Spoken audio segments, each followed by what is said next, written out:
Kaixo ikasle guztioi. Pilula honetan, prozesu sortzaileetarako adimen artifizialaren erabilera azaltzen saiatuko naiz. Hau da, adimen artifizialak dituen potentzialak nola erabili zuen prozesu sortzaileetarako. Bai?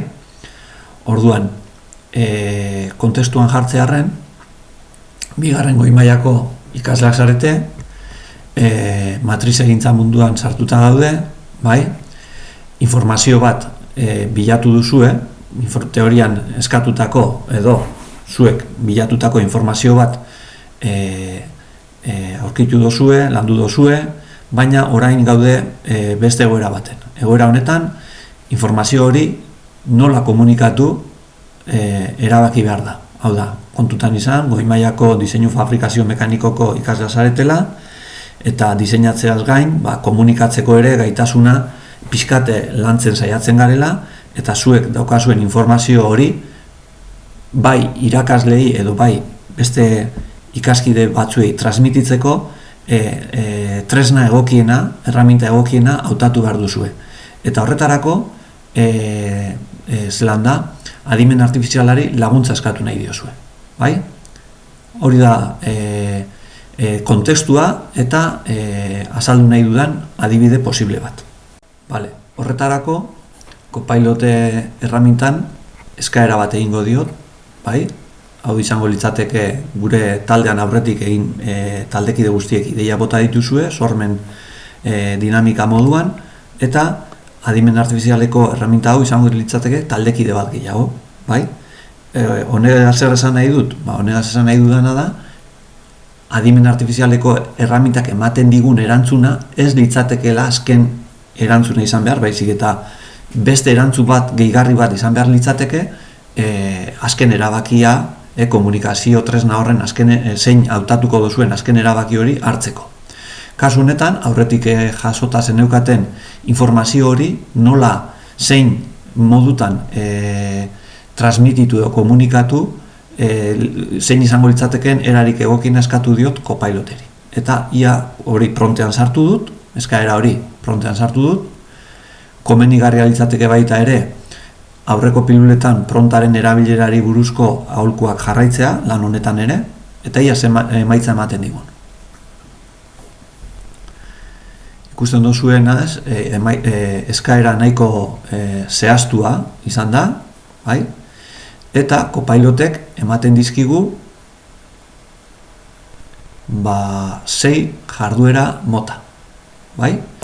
Eta nik, esaten du, 6 aukera desberdin eman dizkit, eta nik, edo zuek, kasu honetan, 6 aukera guzti horietatik, zuen gustuen arabera, irakasleak egindako eskaeren edo nahiaren arabera, zuek jakingo duzue, bietatik, o 6etatik bi edo bat aukeratu behar duzue, bai?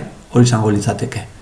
Orduan, Copiloteri jarriko genioke, nire kasu honetan, ni idazten ari naizenez, edo gure nahia da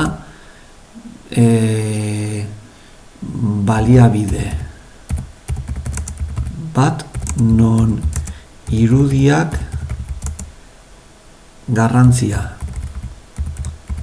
duten eta testuak laburrak izatea nahi dugun.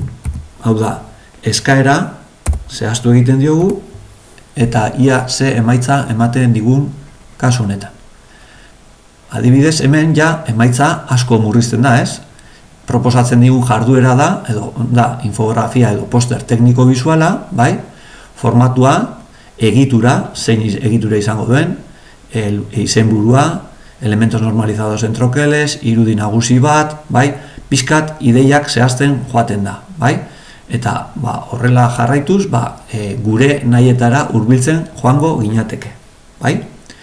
Gauza berbera, eskaera berbera, bai? Egin aldiogu ChatGPTri, orduan hemen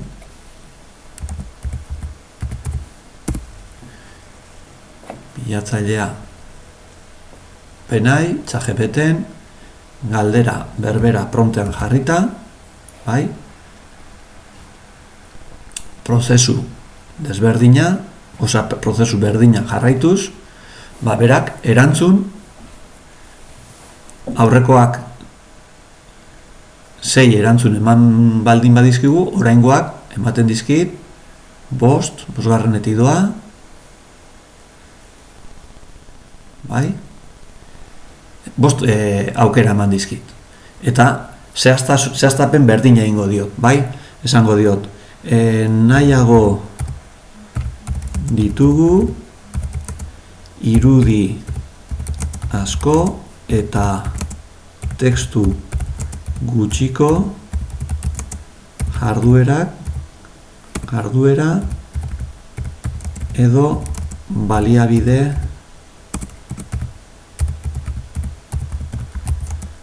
zer eskaintzen diguzu galdetu beharko zenukete, bai? Ia erantzuna. Kasu honetan, puzzle teknikoa eskaintzen digu, komiki teknikoa, bai? Animazio edo GIF sekuentzial bat, bai?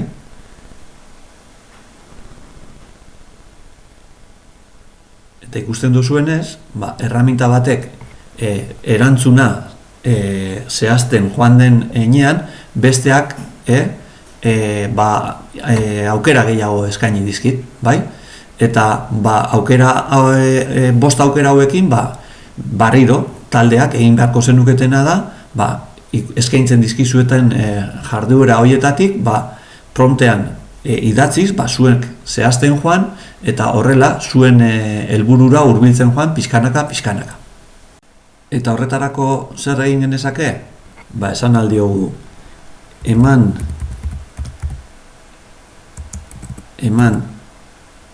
dizki guzun emaitza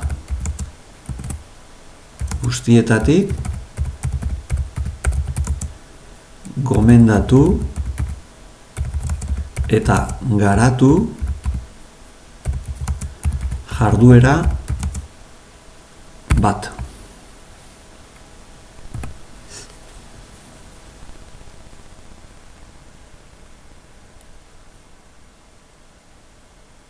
Eta ikusten dugunez, berak, kasu honetan ChatGPTek gomendatu diguna da puzzle teknikoa, elementu normalizatuen kokapena titulu horrekin, eta berak proposatzen digu jarduera horren ezaugarriak zeintzuk izango diren. Gogoratu, lehen hasieran esan dudana, adimen artifizialeko erreminta izango litzatekela zuen taldekide bat gehiago.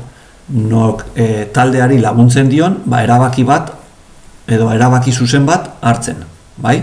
Sekula ez da izango, adimen artifizialak ematen digun erantzuna, sekula ez da izango erantzun definitiboa, bai? Adimen artifiziala izan behar da, beti gure jarduerari komplementatu edo lagungarria izango den tresna bat, bai? Azkenik, irakasle bezala, azken gomendio bat zuentzako.